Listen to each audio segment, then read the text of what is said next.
Il est difficile d'imaginer qu'il fut un temps où ce monde était vibrant de couleurs, de beauté, de nature et d'aventure. Bien que notre monde n'a jamais été sans dangers et périls, il était une fois une époque où les plaines, les forêts, les montagnes et les terres qui découlaient infiniment vers l'horizon enchantaient nos cœurs et nous poussaient continuellement vers la découverte et l'aventure. Les dangers innés de l'univers et les bêtes féroces qui habitaient étaient redoutables. Et pourtant, ils nous ont jadis remplis d'émerveillement et de respect pour un monde éternellement ancien et infini dans ses dimensions. Malheureusement, ce n'est pas le monde que nous avons connu. Ce n'est pas le monde que nos parents ont connu. Et ce n'est pas le monde que nos grands-parents ont connu. Combien de décennies, de siècles, de millénaires depuis ces temps oubliés. Pour les gens de notre ère, ces lourds tomes écrits par de soi-disant historiens semblent beaucoup plus près des mythes et légendes qu'à une époque réelle de notre passé.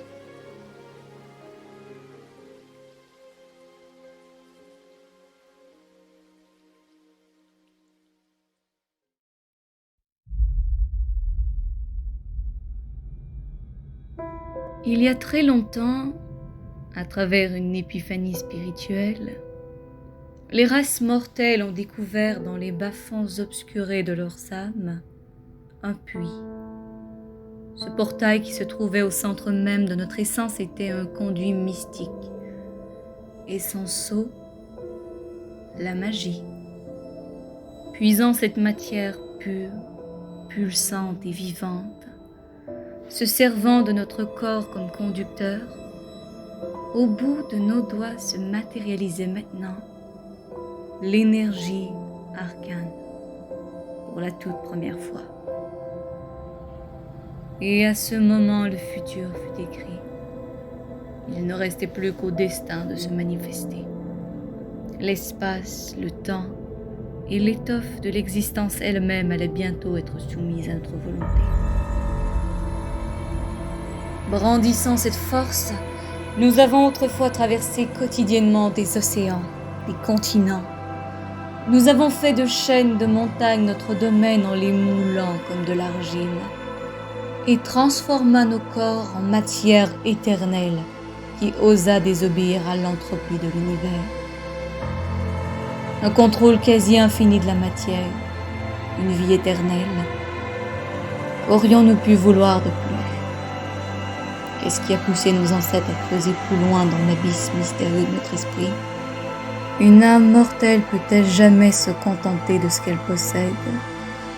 Ou est-elle condamnée à toujours vouloir plus? Nous avons ignoré la sagesse d'êtres plus anciens et de nos propres dieux. Car quelle raison avions-nous d'écouter ces conseils de prudence d'êtres qui étaient maintenant devenus nos inférieurs?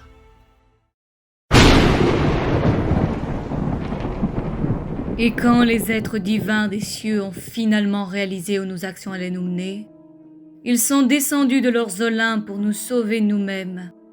Mais à leur tour, nos grands protecteurs, sauveurs et créateurs avaient commis la même erreur que nous. Dans leur hubris propre à eux, ils n'avaient pas entièrement réalisé l'ampleur de notre croissance et l'apogée de notre nouvelle puissance. L'aube d'une guerre à l'échelle cosmique était devant nous.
Ces ravages, désastreux et sanglants, détruisirent tant que lors du crépuscule, la lueur d'un soleil prêt à disparaître sous l'horizon rayonna sur une mare de sang divin.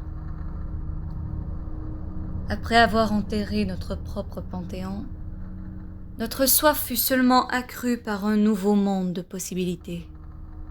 Toujours à la recherche de pouvoirs plus grands, de plaisirs plus intenses et de savoirs plus obscurs, nous avons creusé, plus creux, et toujours plus creux, et encore plus creux dans notre propre essence, jusqu'au moment où, enfin, la magie qui contrôlait et permettait à nos civilisations d'exister se tordit et se retourna contre nous.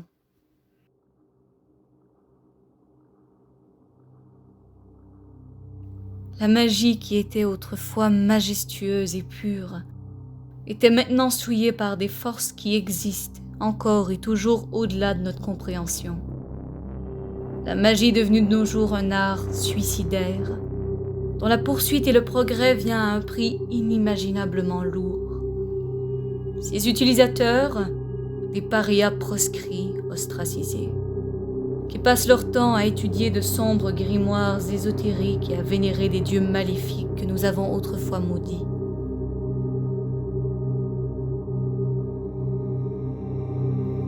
Chaque pas vers l'avant répand la corruption arcane et l'incruste plus profondément dans le corps et l'âme de ses utilisateurs. Pour chaque acolyte, la prudence et la modération cèdent tranquillement à l'insouciance et au relâchement. L'appel du vide est initialement subtil, facile à ignorer. Hélas, tel un sommeil repoussé une fois de trop, une somnolence spirituelle s'installe. Elle nous caresse, doucement, vous tire gentiment vers son centre. L'invitation chaleureuse de cette somnolence tente constamment son utilisateur et s'amplifie à chaque utilisation et chaque petit abus de pouvoir ésotérique. Des blessures et des lésions superficielles apparaissent sur le corps, des brûlures arcanes s'incrustent dans la chair, et la résistance constante à ce soi-disant sommeil spirituel entraîne une légère folie chez ceux qui doivent constamment lutter contre ces invitations. Mais pour ceux qui se laissent emporter, bientôt l'appel de l'abysse devient omniprésent dans la conscience. L'âme de son utilisateur commence à s'effondrer sur elle-même. La lucidité d'un acolyte devient engourdie, floue, leur âme avalée peu à peu par le néant. Pendant mon jeune temps, en quête désespérée de réponses, j'ai moi-même risqué le prix ultime en me laissant emporter par les vagues. Proche de son centre, j'ai senti les forces puissantes saccader, des courants tirer violemment sur mon âme. Ayant déjà atteint un point de non-retour et vu l'importance critique de mes recherches, j'ai osé m'avancer, me rapprocher, préférant me laisser emporter que de revenir les mains vides. À force d'avancer, lentement, je me tenais maintenant au pied de ce puits sombre. J'ai finalement pu fixer dans la noirceur de cet abysse la perception du temps comme il était dans cet espace était. J'ai fixé longuement, intensément, pour ce qui paraissait comme des heures, des jours. Je fixais cette noirceur vide et sans fond, ayant déjà accepté que je n'allais pas revenir de cette place sombre, quand j'ai finalement réalisé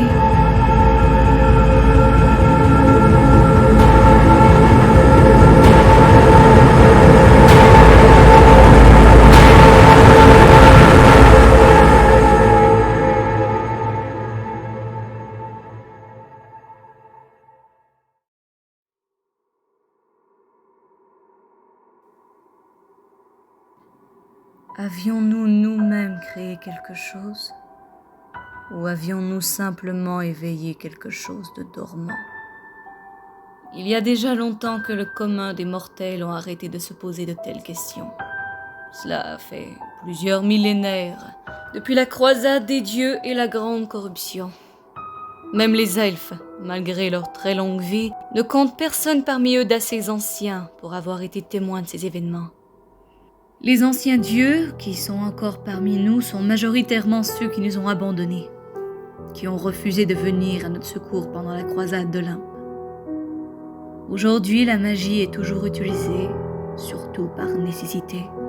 Mais sa forme présente est beaucoup plus limitée, imprévisible, dangereuse. Ses utilisateurs sont rares et en haute demande, mais inspirent également une haine et une horreur profonde dans les gens qui les entourent. De nos jours, il est difficile d'imaginer un monde où nous avons combattu vaillamment contre ces forces. Et pourtant, nous ne manquons pas de sources primaires affirmant l'héroïsme de nos ancêtres. Nous avons riposté, nous avons gagné et perdu des batailles. Nous avons honoré nos martyrs et nous avons lutté sans relâche. Difficile d'affirmer catégoriquement l'authenticité de ces documents. Combien de temps a duré cette époque de bravoure et d'héroïsme sans relâche? Des décennies? Peut-être. Mais quand les décennies se sont transformées en siècles, et les siècles se sont transformés en millénaires, j'imagine qu'il est certainement possible que nos grands héros du passé nous aient tout simplement trahis, ou abandonnés tels nos dieux maudits.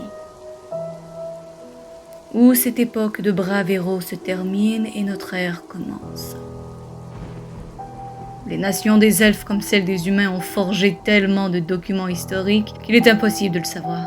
Je soupçonne que le seigneur commandant de l'Inquisition ainsi que chaque roi et reine ont eux-mêmes perdu le compte de leurs propres mensonges et vivent en croyant les mêmes faussetés que nous. Ce qui est clair, c'est qu'à un moment nous avons arrêté de compter nos martyrs. Trop nombreux pour être enterrés et trop nombreux pour se souvenir d'eux. Ceux qui sont nés durant notre époque n'ont trouvé ni un monde en paix, ni un monde noble face à l'adversité. Ils ont trouvé un monde et un peuple fatigués, épuisés. Les héros qui remplissent les contes et légendes de notre histoire ne connaissent certainement pas l'abondance et la gloire de leur passé apparent. Avoir eu moi-même la chance de connaître les guerriers les plus légendaires de mon ère, j'ai vu dans leur essence bravoure, compétence et talent. Mais j'y ai également vu des regards vides, perdus, qui regardaient constamment vers un horizon lointain. J'ai vu dans leurs âmes des visions passées de carnage et de cruauté qui ont endurci leur cœur au prix de leurs âmes, maintenant assombries d'une lourde mélancolie. Pourtant, même à ce jour, je vois toujours cette faible lueur d'espoir se raviver et s'enflammer quand je suis parmi eux, quand ils me voient, moi.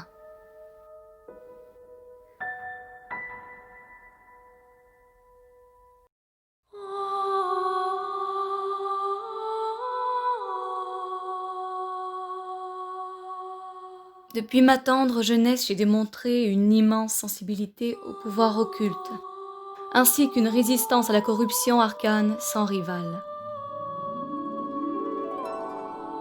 Je possédais, et je possède toujours, une connexion innée, non seulement aux dieux encore parmi nous, mais aux dieux longtemps pensés morts.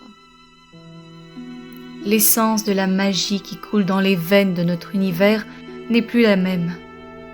Mais j'étais la fille prodige, avec un potentiel infini dont la conception avait secoué les cieux. Tel paysan, tel roi, une foule provenant des quatre coins du monde était venue assister à ma naissance. Mes souvenirs d'enfance les plus lointains sont ceux entourés par la seule famille que j'ai connue.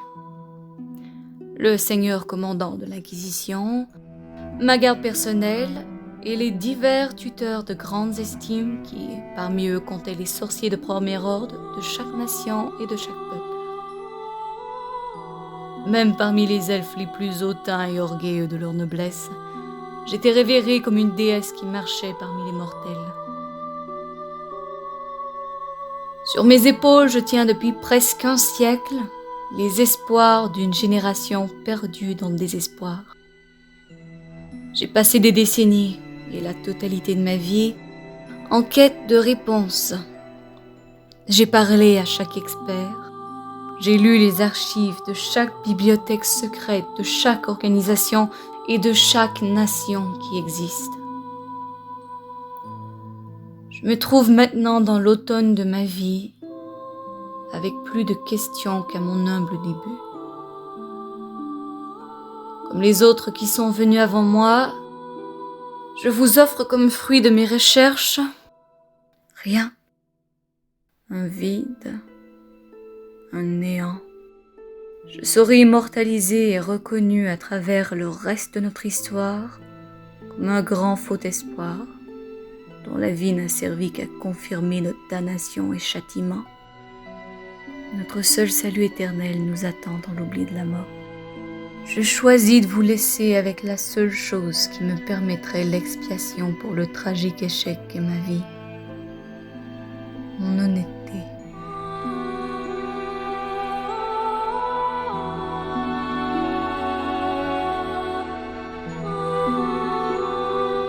Ceci fut un extrait du pamphlet nommé Mon Salut, écrit par la légendaire Rona Ofer, grande philosophe, historienne et matriarche suprême des arts anciens. L'œuvre posthume a supposément été publiée et distribuée très brièvement au public suite à la mort de Rona, avant d'être censurée par le décret de l'empereur Garros il y a maintenant 500 ans. Plusieurs versions distinctes du pamphlet existent sur les marchés noirs. Rona est reconnue par le public comme étant un symbole d'espoir et l'histoire se souvient d'elle pour sa vision optimiste d'un avenir lointain mais possible. Ces dernières paroles sont immortalisées sur des monuments partout dans le monde. Je rêve aujourd'hui d'un avenir qui sera un jour réalité.